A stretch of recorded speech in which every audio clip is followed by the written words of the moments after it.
Hello dear students, welcome to you my online classes and I am Dr. D.L. Kumar, biology faculty. Now today we discuss types of cell.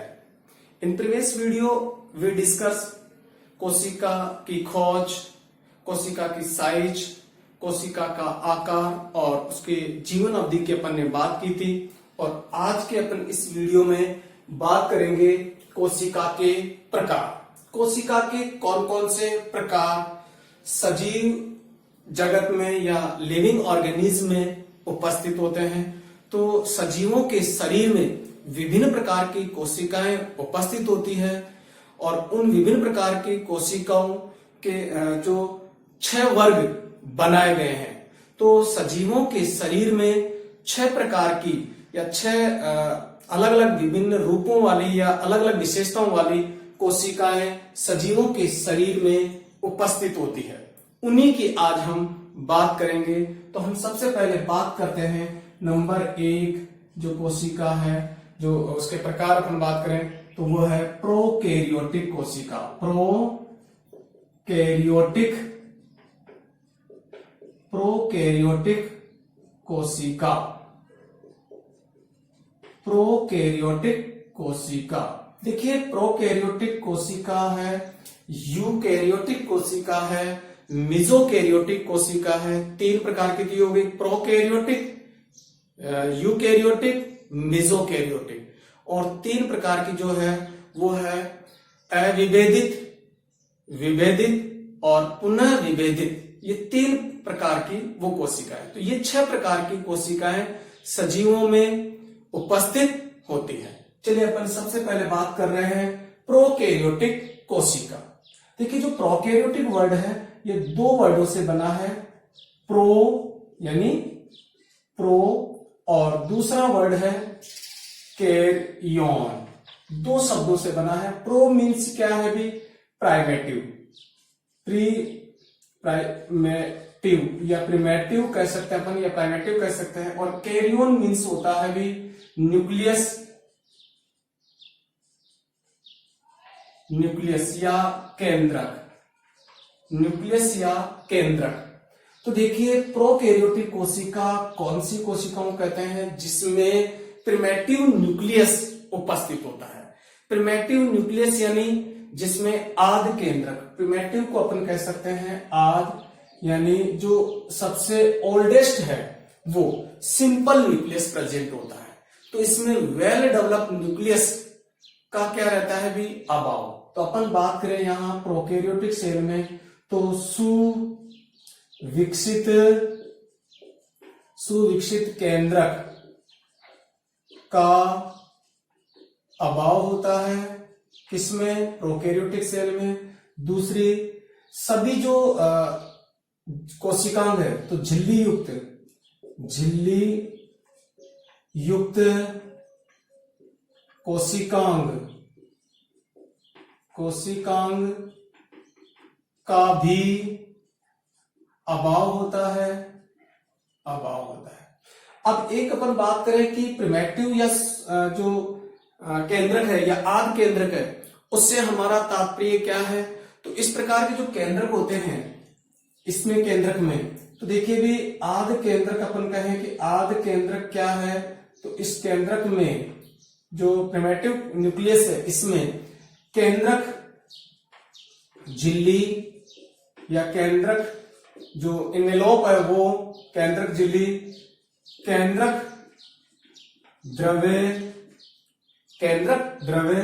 व केंद्रिका का अभाव होगा। तो आद केंद्रक में केंद्रक झिल्ली, केंद्रक द्रव्य और केंद्रिका का क्या होगा भी? अभाव होगा। देखिए, अपन देखें सुविकसित केंद्रक किस केंद्रक को कहते हैं?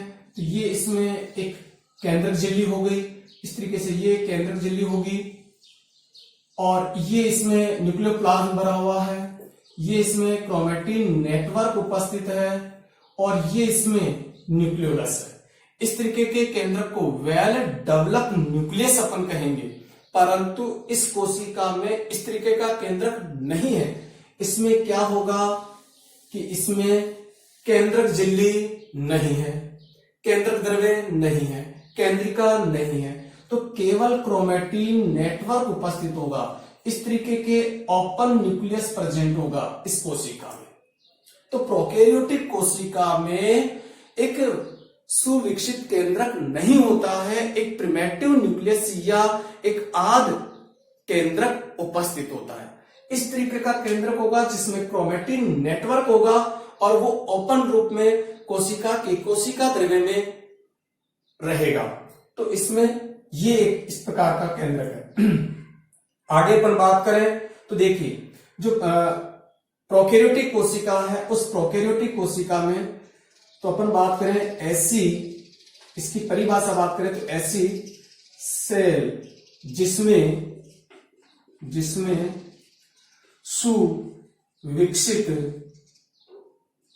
सुविकसित केंद्रक व झिल्ली युक्त कोशिकांग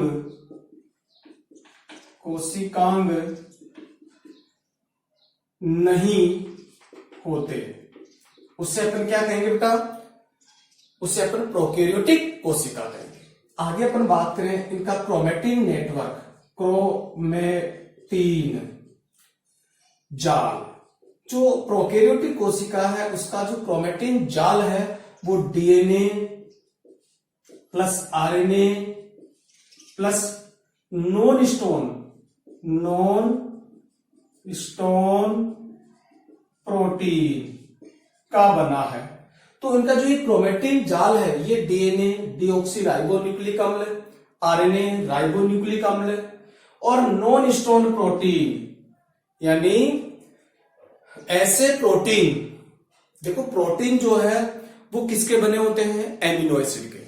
और एमिनो एसिड अम्लीय भी होते हैं और क्षारीय भी होते हैं। तो अम्लीय एमिनो एसिड से मिलकर बने हुए प्रोटीन को अपन क्या कहेंगे? नॉन स्टोन प्रोटीन कहेंगे। तो देखिए अपन यहां ये चीज भी क्लियर कर लें कि नॉन स्टोन जो प्रोटीन है वो क्या है। तो देखिए नॉन स्टोन प्रोटीन जो क्या होंगे वो अम्लीय एमिनो अम्लों से बने होते हैं। तो ये प्रकार के अम्लीय प्रोटीन है। तो नॉन स्टोन प्रोटीन कैसे प्रोटीन है भाई? तो नॉन स्टोन प्रोटीन कैसे प्रोटीन है? अम्लीय प्रोटीन है, क्योंकि ये कौन से एमिनो अम्लों से बने हैं? अम्लीय एमिनो अम्ल से। और अगर अपन अम्लीय एमिनो अम्ल की बात करें तो एस्पार्टिक एसिड, इसके अलावा जो एस्पार्टिक है, ग्लूटामिक जो एमिनो एसिड है वो कैसे एसिड है भाई? अम्लीय प्रकृति के हैं। तो एस्पार्टिक अम्ल या एमिनो अम्ल व ग्लूटामिक अम्ल से मिलकर बने हुए प्रोटीन कौन से होंगे भी? नॉन स्टोन प्रोटीन होंगे, नॉन स्टोन प्रोटीन होंगे। तो प्रोकैरियोटिक कोशिका इसी वे से अपने समझ में आ गई होगी। प्रोकैरियोटिक कोशिका एक ऐसी कोशिका है जिसमें सुविकसित केंद्रक नहीं होता है, यानी उसमें एक प्रिमेटिव न्यूक्लियस होता है, एक आध केंद्रक होता है और उस केंद्रक में केंद्रक झिल्ली, केंद्रक द्रव्य और केंद्रिका नहीं होती है। और जो केंद्रक होगा वो खुले रूप में क्रोमेटिन जाल का बना होगा जो कोशिका द्रव्य में उपस्थित होगा। इस तरीके के केंद्रक को हम क्या कहेंगे भी? केंद्रका यानी केंद्र के समान दिखने वाला, केंद्रक नहीं है, केंद्र के समान दिखने वाला। तो ये जो केंद्रक है इसे क्या कहेंगे भी? या तो अपन कहें इसे आध केंद्रक कहें, या फिर इसे कहें केंद्र काव, या इसे कहें जीनोफोर, या इसे अपन कह सकते हैं केंद्रक बॉडी या केंद्रक शरीर, केंद्र के समान रखने वाला शरीर। तो ये है भी प्रोकैरियोटिक कोशिका। तो प्रोकैरियोटिक कोशिका में सुविकसित केंद्रक का अभाव होगा और जितने भी झिल्ली युक्त कोशिकांग वो भी एब्सेंट रहेंगे और इसका जो क्रोमेटिन जाल है वो डीएनए, आरएनए और नॉन हिस्टोन प्रोटीन का बना होगा। और इसमें जितना भी जो क्रोमेटिन नेटवर्क है उससे केवल एक क्रोमोसोम बनेगा, तो वेल डेवलप्ड न्यूक्लियस जो क्रोमोसोम है, गुणसूत्र है, वो नहीं होंगे इसमें। तो सुविकसित गुणसूत्र भी ये नहीं होते हैं। और इसकी अगर अपन सूत्र गुणितता की बात करें तो सूत्र गुणितता केवल अगुणित है इसकी प्रोकैरियोटिक कोशिका की, जो आगे अपन जब डिफरेंट करेंगे तो बात करेंगे। अपन यहां केवल टाइप बात कर रहे हैं, तो आपको प्रोकैरियोटिक कोशिका समझ में आ गई होगी। अब अपन यहां बात आपके दिमाग में आ रहा होगा कि इसके एग्जाम्पल क्या है। तो जितने भी मैंने अभी आपको कहा कि प्रोकैरियोटिक कोशिका के जो एग्जाम्पल होंगे वो क्या होंगे, तो देखिए जितनी भी मोनेरा किंगडम के जितने भी लिविंग ऑर्गेनिज्म मोनेरा किंगडम में जिसको अपन सम्मिलित किया गया वो सारे के सारे कैसे हैं, प्रोकैरियोट सेल्स रखते हैं। तो देखिए बेटा इसमें अपन बात करें यू बैक्टीरिया, यू बैक्टीरिया जितने भी जो बैक्टीरिया है वो, इसके अलावा साइनो बैक्टीरिया, साइनो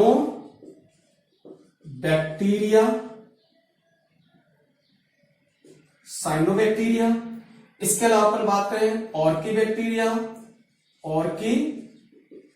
बैक्टीरिया, इसके अलावा अपन बात करें माइकोप्लाज्मा, इसके अलावा अपन बात करें एक्टिनोमाइसीटीज जो क्या है, कवक है, उनको किसमें सम्मिलित किया गया, अभी प्रोकैरियोट्स में सम्मिलित किया गया है। तो ये सभी प्रोकैरियोटिक सेल रखते हैं। You bacteria well developed bacteria है। साइनो बैक्टीरिया जिसे अपन बीजीए के नाम से भी जानते हैं, बीजीए ब्लू ग्रीन एल्गी, नील हरित शैवाल, तो नील हरित शैवाल के रूप में है। ऑर्की बैक्टीरिया जो विपरीत परिस्थितियों में अपने आप को जीवित रख सकते हैं। माइकोप्लाज्मा, आपको पता होगा माइकोप्लाज्मा क्या है, सबसे छोटी सेल, लिविंग ऑर्गेनिज्म की सबसे स्मॉलेस्ट सेल कौन सी है, माइकोप्लाज्मा। एक्टिनोमाइसीटीज कवक, ये सारे क्या है भी, ये सभी प्रोकैरियोट्स हैं जिसमें प्रोकैरियोटिक सेल प्रेजेंट होती है। It is clear. Second cell अपन बात करते हैं, वो है दूसरी कोशिका अपनी, वो है यूकैरियोटिक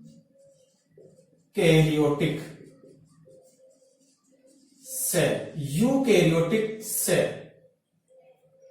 देखिए यूकैरियोटिक सेल अगर मैं बात करूं तो ये जो यूकैरियोट वर्ड्स है दो शब्दों से बना, यू और कैरियन। यू मीन्स होता है वेल यानी अच्छा, बहुत बढ़िया, तो अच्छा, और कैरियन मीन्स यानी केंद्रक, तो जिसमें अच्छा केंद्रक हो, यानी सुविकसित केंद्रक उपस्थित हो, जिसमें सुविकसित केंद्रक उपस्थित होता है। तो देखो एक लाइन में आपको यूकैरियोटिक कोशिका समझ में आ जाएगी। प्रोकैरियोटिक कोशिका में जितनी भी विशेषताएं अपन ने बात की है, इसकी अपोजिट क्या है भी, यूकैरियोटिक कोशिका है। तो हो गई एक लाइन में।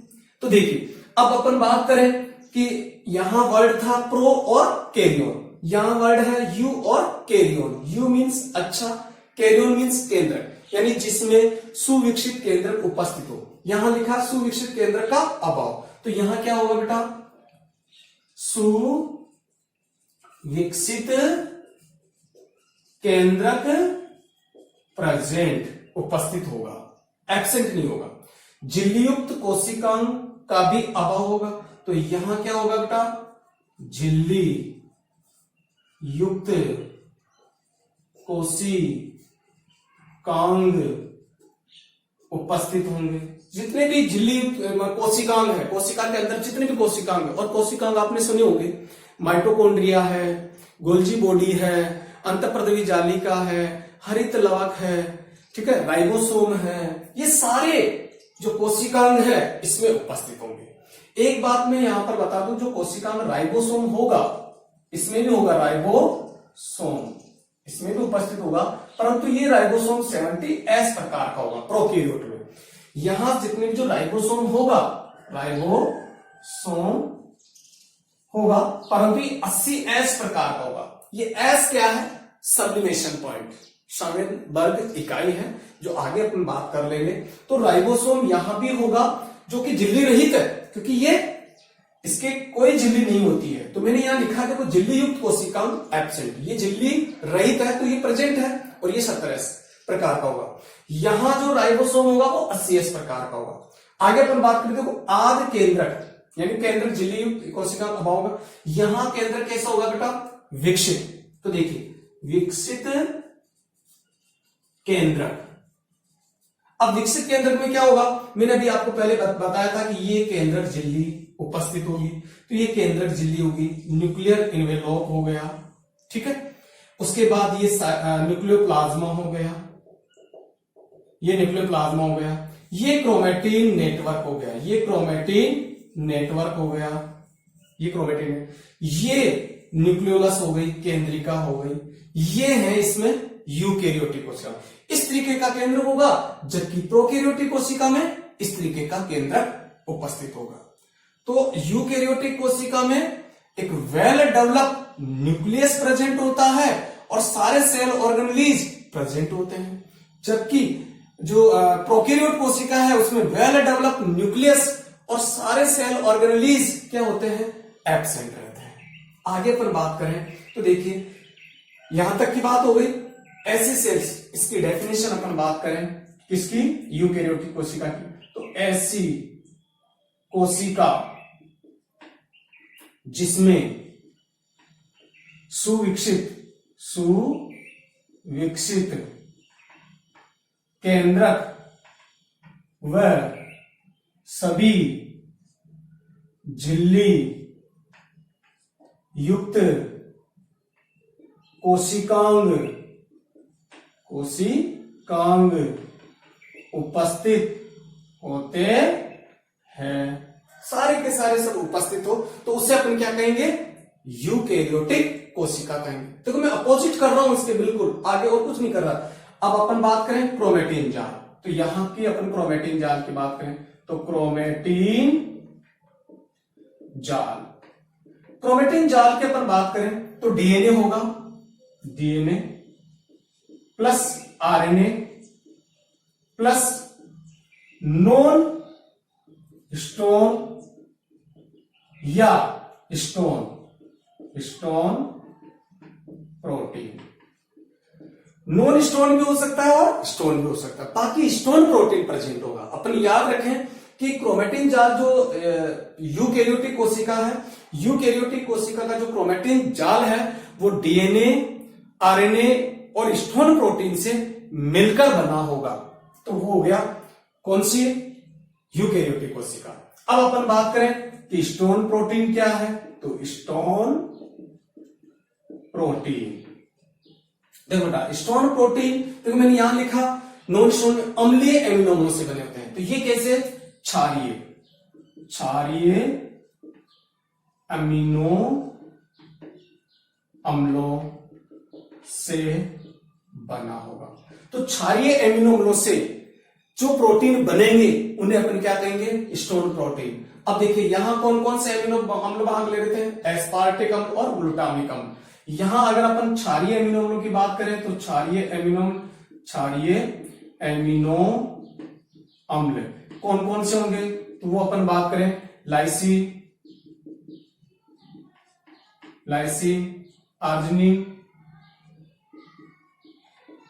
आर्जिनिन और स्टार्डिन।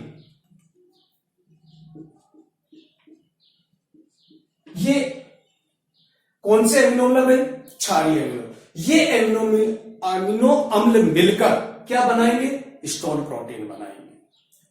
तो उनसे ऐसे, तो इसका क्रोमेटिन जाल जो यूकेरियोटिक कोशिका है उसका क्रोमेटिन जाल किससे मिलकर बना है बेटा? जो है डीएनए, आरएनए और स्टोन प्रोटीन से मिलकर बना हुआ। अगर मैं यहां बात करूं स्टोन प्रोटीन कौन से हैं, स्टोन प्रोटीन के एग्जाम्पल अगर मैं बात करूं यहां पर, तो H1, H2A, H2B, H3 और H4 ये स्टोन प्रोटीन है। अगर आप यहां पर बात करें नॉन स्टोन प्रोटीन की, तो वो भी मैं बता देता हूं अपने आपको। नॉन स्टोन प्रोटीन के कौन से एग्जाम्पल अपने, तो वो है A2, B, C व D। ये नॉन स्टोन प्रोटीन है। तो स्टोन प्रोटीन हो गए, नॉन स्टोन प्रोटीन हो गए। आगे अपन देखें, हो गया यहां पर एग्जाम्पल। यहां अपन बात करते हैं एग्जाम्पल इजी। देखिए, प्रोकैरियोटिक कोशिका वेल डेवलप्ड न्यूक्लियस और सेल ऑर्गेनेलिज एब्सेंट होंगे। यूकैरियोटिक कोशिका में वेल डेवलप्ड न्यूक्लियस और सारे सेल ऑर्गेनेलिज प्रेजेंट होंगे। क्लियर। आगे अपन देखें, इसके एग्जाम्पल देखें तो जितनी भी मोनेरा किंगडम है उसको छोड़कर जितने भी लिविंग ऑर्गेनिज्म है उसमें कौन सी कोशिका होती है? यूकैरियोटिक कोशिका प्रेजेंट होती है। तो देखिए, मानव, जंतु, पादप, इन सब में कौन सी कोशिका होगी भी? यूकैरियोटिक कोशिका उपस्थित होती है। अब एक अपन बात करें, अगर मैं एक प्रोकैरियोटिक कोशिका के कंटेंट की बात करूं कि प्रोकैरियोटिक कोशिका में क्या क्या उपस्थित होता है, तो प्रोकैरियोट कोशिका में मैं आपको बता दूं कि इसमें एक कैप्सूल आवरण होता है, सेल वॉल होती है, सेल मेम्ब्रेन होती है। इसके अलावा साइटोप्लाज्म होगा, राइबोसोम 17 प्रकार के होंगे, मिजोसोम जो कि सेल मेम्ब्रेन जो है उसके अंतर्वलन से एक मिजोसोम होगा जो माइटोकॉन्ड्रिया के समान कार्य करता है प्रोकैरियोट सेल के लिए।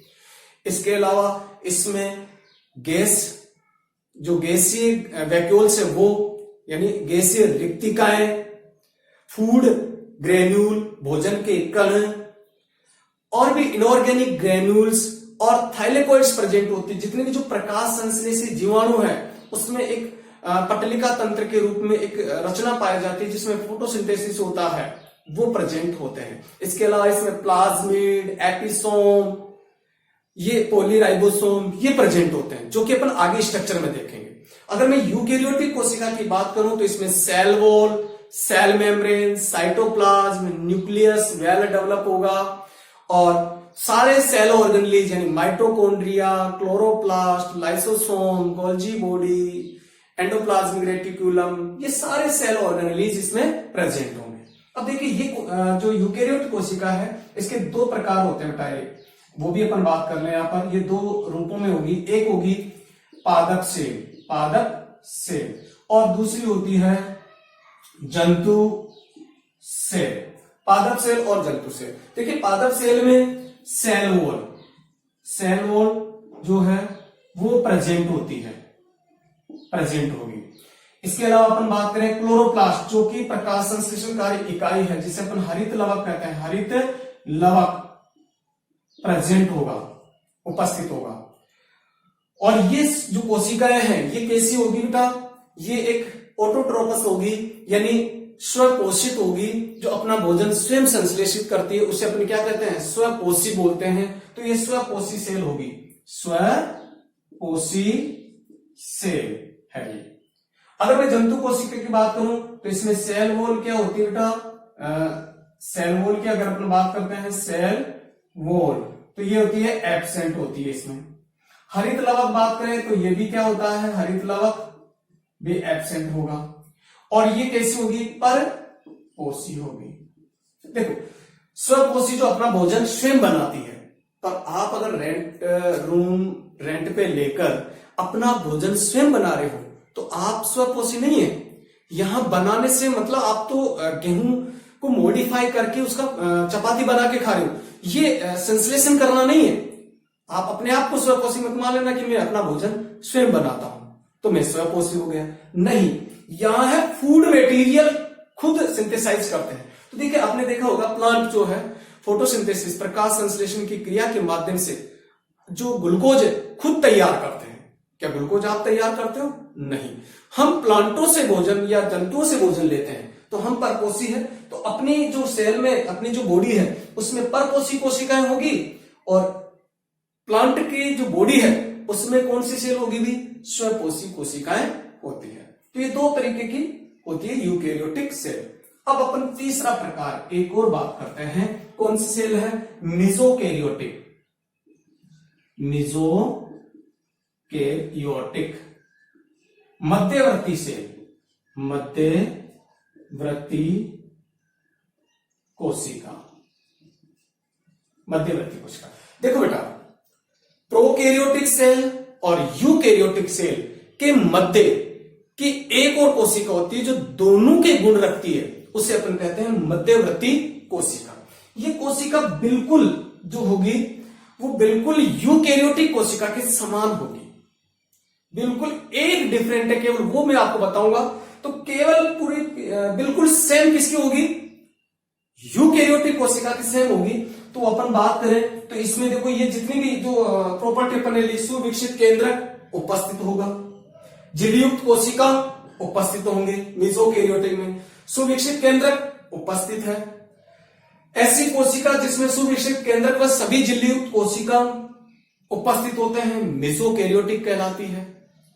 क्रोमेटिन जाल, ध्यान देना, क्रोमेटिन जाल डीएनए, आरएनए और स्टोन प्रोटीन या नॉन स्टोन प्रोटीन होगा। तो इसमें स्टोन प्रोटीन होता है अक्सर किसमें, यूकैरियोटिक सेल में। तो क्रोमेटिन जाल डीएनए, आरएनए और स्टोन प्रोटीन से बना होगा। यहां क्रोमेटिन जाल जो है वो डीएनए, आरएनए और नॉन स्टोन प्रोटीन का होगा। तो बस केवल इतना सा डिफरेंट है। तो आप समझे कि ये जो है यूकैरियोटिक कोशिका के समान। अंतर क्या है, तो अपन बात करें क्रोमेटीन, क्रोमेटीन जाल की अगर अपन बात करें तो क्रोमेटिन जाल डीएनए होगा प्लस आरएनए होगा प्लस नॉन स्टोन प्रोटीन होगा, नॉन स्टोन प्रोटीन से मिलकर बना होगा। किसमें, मीजोकैरियोटिक कोशिका में। बाकी सारे सिमिलर होंगे। तो अपन यूं इसमें कह सकते हैं कि इसमें स्टोन प्रोटीन क्या होंगे बेटा, एब्सेंट। तो stone protein absent, stone protein absent होंगे। बाकी वेल डेवलप्ड न्यूक्लियस होगा, सारे सेल ऑर्गेनेलीज होंगे। इसके तो केवल क्या एब्सेंट है इसमें कि इसमें स्टोन प्रोटीन नहीं होते हैं। तो जेनेटिक मटेरियल जो है, जो क्रोमेटिन जाल है, वो किसका बना हुआ है, डीएनए, आरएनए और नॉन स्टोन प्रोटीन से बना होता है। इसके अलावा इसमें वेल डेवलप्ड क्रोमोसोम भी एब्सेंट रहते हैं। तो सुविकसित केंद्रकों का भी अभाव होता है। तो एक और बात अपन याद कर लें कि इसमें सुविकसित केंद्रक नहीं होते हैं। बाकी केंद्रक सेम रहेगा उसी की तरह, जो यूकैरियोटिक कोशिका वही केंद्रक झिल्ली होगी, केंद्रक द्रव्य होगा, क्रोमेटिन नेटवर्क होगा, केंद्रिका होगी। केवल ये क्रोमेटिन जो नेटवर्क है वो कैसे बना होगा, डीएनए, आरएनए और नॉन स्टोन प्रोटीन से। क्लियर? तो ये है मीजोकैरियोटिक कोशिका। अब आपके दिमाग में चल रहा होगा मीजोकैरियोटिक कोशिका का एग्जाम्पल क्या है, इसका उदाहरण क्या है। तो डायनोफ्लेजिलेट, एक डायनोफाइसी क्लास की शैवालें हैं जो कि समुद्रों की तली में, जो भी जल स्रोत होते हैं उनकी जो तली है, पैदा है, उसके जो कीचड़ मड वाली जो स्ट्रक्चर वहां प्रेजेंट होती है, जिसमें दो कसाबिकाएं प्रेजेंट होती है। उनमें उनकी जो कोशिका है वो कैसी है भी, मीजोकैरियोटिक। तो डायनोफाइसी शैवाल कैसी है, मीजोकैरियोट्स है, जिसमें मीजोकैरियोटिक कोशिका उपस्थित होती है। तो अपन ने तीन प्रकार की कोशिकाएं भी बात की, कौन कौन सी, प्रोकैरियोटिक, यूकैरियोटिक और मीजोकैरियोटिक। It is clear? यहां तक कोई समस्या है? नेक्स्ट अपन तीन कैटेगरी में और आपको बताए थे कि 6 प्रकार की कोशिकाओं की अपन बात करेंगे। तो वो 3 प्रकार की कोशिकाओं भी मैं आपको बता देता हूं, और वो बहुत एक सरल रूप में है। अपन बात करेंगे कौन कौन सी वो 3 प्रकार की कोशिकाएं, तो वो भी मैं आपको बता देता हूं। पहली प्रकार की कोशिका जो है, अपन इसको नंबर 3 हो गई, प्रोकैरियोटिक, यूकैरियोटिक और मीजोकैरियोटिक। नंबर 4 वो है अविभेदित कोशिका। अविभेदित कोशिका देखो बेटा, अविभेदित कोशिका ऐसी कोशिकाएं जो समान आकार, आमाप, रचना और कार्य रखती है।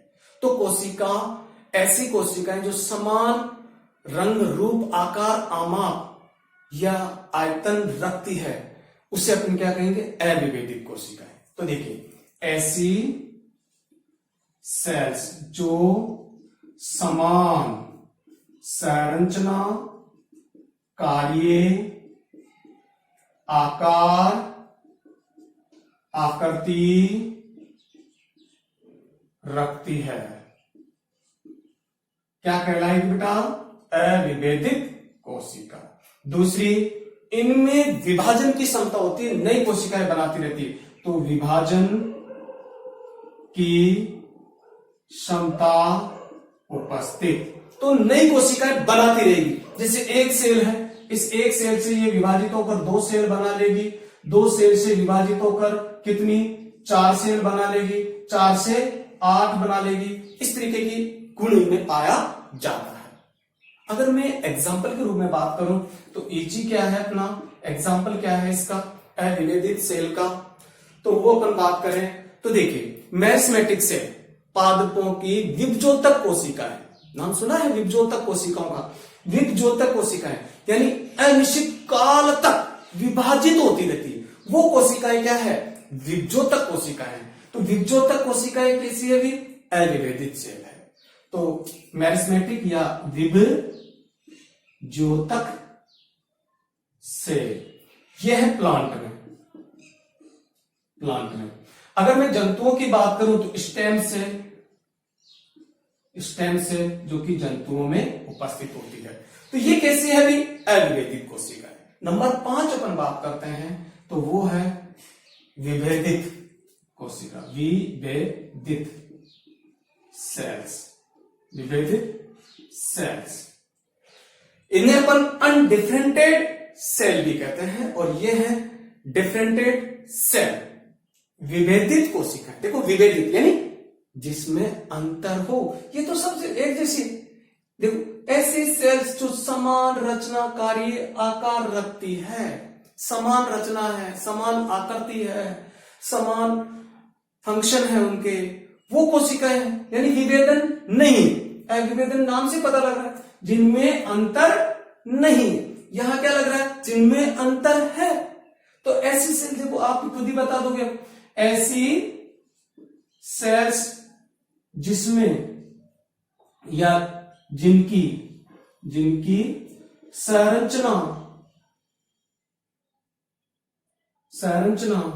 कार्य, आकार यानी साइज, आकृति यानी शेप क्या हो? असमान हो, वो क्या है? भी विभेदित।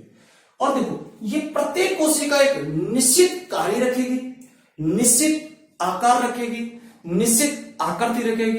तो ये एक स्पेशलाइज्ड सेल है, एक विशेष कोशिकाएं हैं। तो प्रत्येक सेल एक निश्चित कार्य, संरचना रखती है या रखती है। प्रत्येक सेल एक निश्चित कार्य रखेगी, निश्चित संरचना रखेगी और निश्चित साइज रखेगी, निश्चित शेप रखेगी। एग्जाम्पल के रूप में बात करूं मैं तो देखिए बेटा, नाम सुना है तंत्रिका कोशिका? तंत्रिका कोशिका जिसे अपन नर्व सेल कहते हैं। नर्व सेल आकृति कैसी है? ब्रांचेज है, इरेगुलर है, ठीक है। पर क्या कार्य करती है? आवेगों को पहुंचाती है, आवेग देती है। जैसे आपको मैं टच करूं, आपको सूचना किससे मिल रही है? तंत्रिका कोशिका से। एक विशेष हो गई, एक विशेष रचना रखेगी, तो ये कैसी है? विभेदित से। इसी प्रकार मसल्स, पेशीय कोशिकाएं जो पेशियों में उपस्थित होती है। पेशीय से क्या करती है? संकुचन करती है। मेरा जो हाथ हिल रहा है किसके कारण हिल रहा है? मसल्स के कारण, पेशियों के कारण। और उसमें कौन सी कोशिकाएं? पेशीय कोशिकाएं हैं। तो पेशीय कोशिकाएं भी कैसी होगी? अविभेदित कोशिकाएं। क्लियर? तो अब आपके दिमाग में आ रहा है कि पादपों में कौन सी है? तो पादपों में जितने भी जो जाइलम और फ्लोएम है वो कौन सी है बेटा? जितने भी स्थायी उत्तक जो बन गए वो स्थायी उत्तक कौन से हो गए हैं? सारी की सारी अविभेदित कोशिकाएं हैं। तो पादपों और जंतु में जो कोशिकाएं पुनः विभाजित नहीं होती, तो इनमें विभाजन की क्षमता नहीं है, तो इनमें विभाजन की क्षमता नहीं, तो ऐसी कोशिकाओं को अपन क्या कहेंगे बेटा? विभेदित कोशिकाएं। क्लियर? विभेदित कोशिकाओं के एग्जांपल मैंने बता दिया आपको, मसल सेल्स, नर्व सेल, इसके अलावा जाइलम फ्लोएम में उपस्थित कोशिकाएं या स्थायी परमानेंट टिश्यू जितने भी है वो सब क्या है? विभेदित सेल्स से बने होते हैं। लास्ट जो अपना 6 प्रकार है कोशिकाओं का, वो अपन बात करें, और वो कौन सा अपने प्रकार है, तो 6 नंबर की अपनी कोशिका है भी पुनः विभेदित कोशिका, पुनः अविभेदित सेल्स। देखो, पुनः विभाजन की क्षमता जब आ जाए, तो देखिए ऐसी कोशिका समूह होंगे जो पहले विभेदित थी किंतु वापस किस में बदल गई? अविभेदित कोशिकाओं में बदल गई। तो इनमें चेंजिंग आता है। कैसे आता है बेटा? देखो, विभेदित सेल्स किस में कन्वर्ट हो गई? विभेदित सेल किस में बदल गई? विभेदित सेल वापस अविभेदित कोशिका में,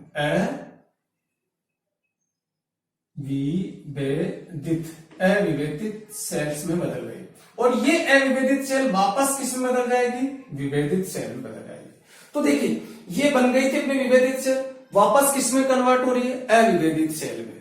ठीक है, और अविभेदित सेल वापस किस में कन्वर्ट हो रही है? विभेदित सेल में। इस तरीके का जब रूपांतरण हो तो उसे अपन क्या कहेंगे? पुनः विभेदित सेल। तो जितने भी जो विभेदित कोशिकाएं हैं, विभेदित जो सेल है, उनमें पुनः विभाजन की क्षमता विकसित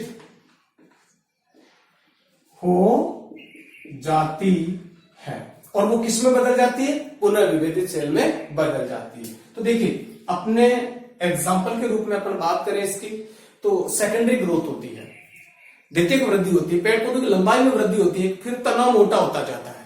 तो वो तना मोटा किससे होता है? संवहन एदा और कोर्क एदा से। तो संवहन एदा जिसे अपन वेस्कुलर कैम्बियम कहते हैं, और दूसरी होती है बेटा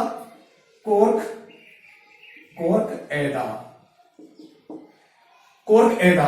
इन में कौन सी सेल उपस्थित होगी बेटा? पुनः अविभेदित कोशिकाएं हो जाएगी। पुनः वो किस में बदल जाएगी?